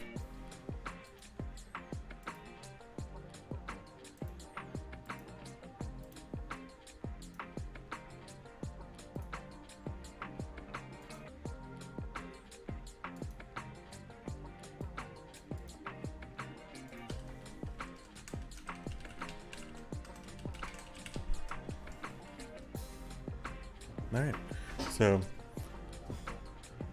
for those of y'all that were here and watched the whole debate, thank you for sticking around. I'm offering Amazon gift card giveaway. If you were here in the debate, I'm going to ask you to make a decision, submit a ballot, send an email to the camp email, which is, I'm going to post it on the screen and in the chat, but it's wccdebateinstitute@gmail.com. I would like to see you write up an RFD. Which side do you think won the debate? And tell me why. And whoever submits a ballot to the email I will raffle it off to one of y'all. So once again, that email that you should send it to is on the screen now. This raffle is only for today, watching it live. If you're watching a recording of this, unfortunately, you've missed out. But you should send that email to the official camp email, the WCC Debate Institute at gmail.com. Thank you, Amber, for posting that in the chat. Go ahead and write up an RFD. I want to read it, all that good stuff. And there is no right or wrong answer here, right? So whoever it is that, whatever side you pick, it's the right answer as long as you could articulate why you chose that side. Most of the time, these demo debates break down 50-50 and come down to one vote or two. So to encourage y'all to practice, Amazon gift card. I'm going to say the deadline is tonight at, it's 7:25 Pacific time now. Please submit your decisions and RFDs by midnight. At midnight, I'm going to select one of y'all's at random. And as long as it meets the requirements that A, you made a decision, and B, you justified it, I'll follow up with you and send you a gift card. All right, cool. And now it's time for the last speech of the debate. It looks like Liam is ready. Let me clear the screen for him a little bit there. Boop. We're going into the second affirmative rebuttal. Last speech of the debate. I wonder how we're going to wrap this up.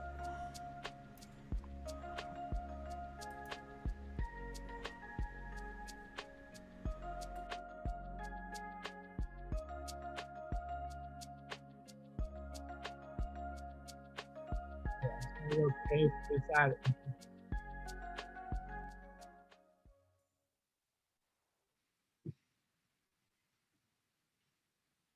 Okay, first I'd like to start off that biodiversity is not overly exaggerated. Pollution and fracking overwhelmingly impact communities of color, and not just on a health level, but on an environment level. They blame us when our parks don't look like the parks in the neighborhood. Well, it's because there's tons of pollution. The soil's all fucked up because, the soil's all messed up because there's so much pollution everywhere. There's so much pollution in our communities. And we can't have that same type of environmental impact. We don't have squirrels in our communities because there's no environment for them to live at. We don't have trees in our communities because we have sewage plants. There's no trees around sewage plants. There's so much pollution in our communities, my point is. And fracking is a part of the issue. Why? Because it's not just pulling oil out of the ground. It's the act of pulling oil out of the ground produces something called methane. And as we said in the 2AC, methane is a greenhouse gas that's very dangerous and more dangerous than carbon dioxide. It's and probably does more greenhouse damage than any other, I think we said 84 times the amount of carbon dioxide.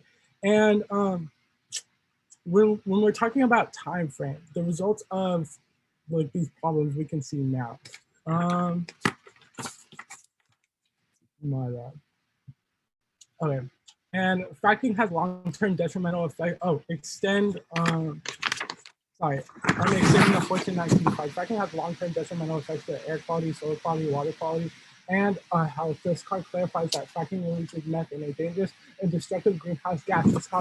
This not only causes our extinction impacts, but it causes theirs as well. They love to say that it's not just fracking. They love to say it's the fires that burn down the forest in California. But why is that? It's because the overwhelmingly greenhouse output that the United States puts out, and a majority of that, which we say in our 1AC, is from fracking. And, because moving on to the EPA and the county, because first on off the DA, their impacts went uncontested because it doesn't matter. Like we said in our Parm 16 card, this one dude does not matter because Biden likes to talk. He talks a big talk, but he ain't got no friends. He ain't got. Yeah, we read it. He said that he has about 10. In reality, he barely has 10 senators that would vote for him on a nonpartisan bill. That went uncontested. They said it's from a opinion author, but that doesn't change the fact that it's a fact that Democrats talk bad about him. They talk mess about him all the time. They would not vote for him. And they cause the extinction impacts regardless because this one dude does not matter. Onto the CP. The CP does not solve their extinction impacts. The app does, which means you have to vote on a perm. Or regardless if you vote on the perm, the app solves for our impacts and the app outweighs. So onto the perm. They're talking about water regulation. The states may be better at water regulation, but the states are not good at regulating fracking, as is the status quo. We can see that in the status quo because it's not been regulated, and they don't have a solution that proves or gives out a method how they will better regulate fracking. So we have to assume that this method that they're talking about is the method of the status quo, and this is not working. Let's be honest, it's not working.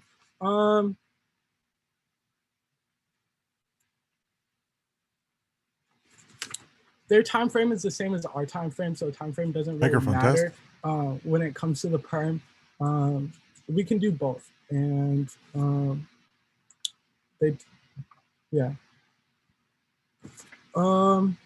so first, our impacts outweigh because one, we solve our impacts. They don't. That it's us solving gives a sense of reality to our impacts. Means that there's an impact and it's solved, I guess. They don't. I'll stop it there.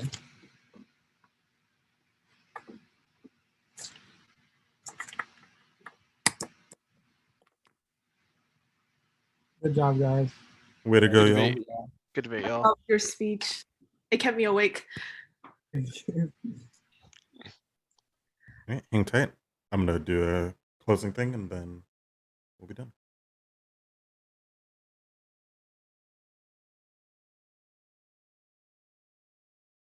All right. Way to go, folks.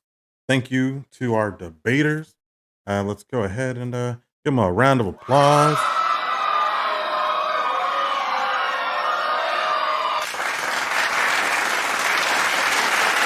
Thank you, debaters.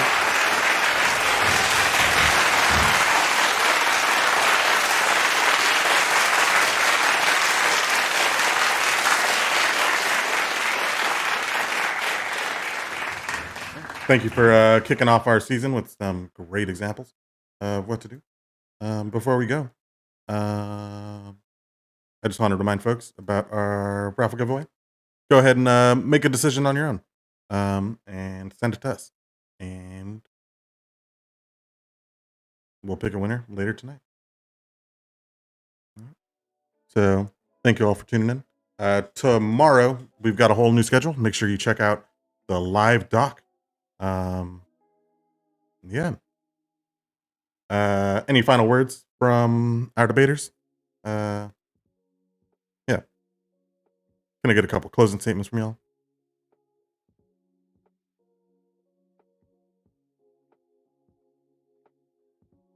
It was a good debate. Be sure to rewatch it and watch it again. This will kind of be a frame for kind of how a lot of debates I feel like will go this year. I think the infrastructure version of some, disadvantage plus the state's counterplan is how every debate's gonna go. So True.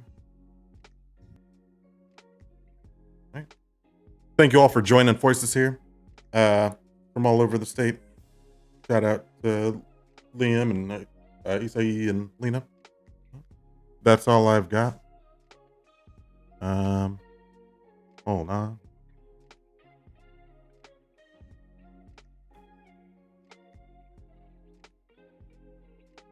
West Coast Study Channel. 2021. Have a good night.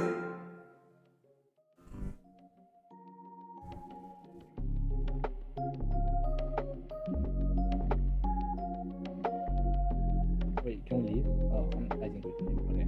Okay. Bye, y'all. Yeah, you're good. Later.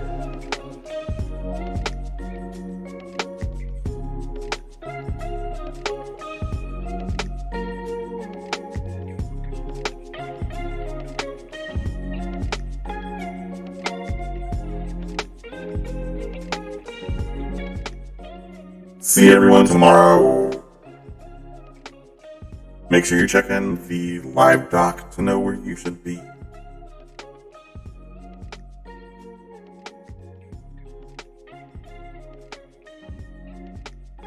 West Coast Champs Debate Institute 2021. Second annual. I'm just goofing around now. I'm letting it play out.